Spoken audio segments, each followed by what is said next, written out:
بسم اللہ الرحمن الرحیم۔ دعائے قنوت۔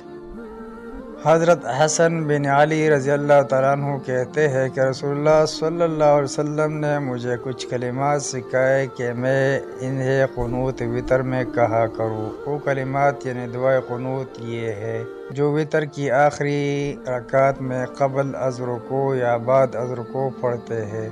اللہم اہدنی فی من ہدیت وعافنی فی من عافیت وتولنی فی من تولیت وبارک لی فیما اعطیت وقنی شر ما قضیت وانک تقضی ولا یقضى علیک انہ لا یذل من وعلیت ولا يعز من عاديت تباركت ربنا وتعاليت نستغفرك ونتوب إليك وصلى الله على النبي۔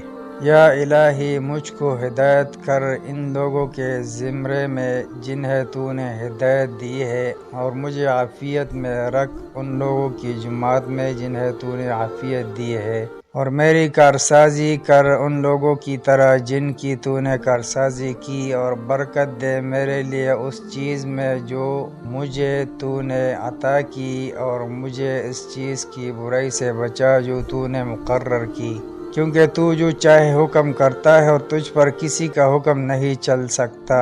بے شک جسے تو دوست رکھے وہ ذلیل نہیں ہو سکتا، اور وہ عزت نہیں پا سکتا جسے تو دشمن رکھے۔ اے ہمارے رب، تو بابرکت ہے اور بلند ہے، ہم تجھ سے بخشش مانگتے ہیں اور تیری طرف رجوع کرتے ہیں، اور اللہ تعالیٰ نبی صلی اللہ علیہ وسلم پر رحمت نازل کرے۔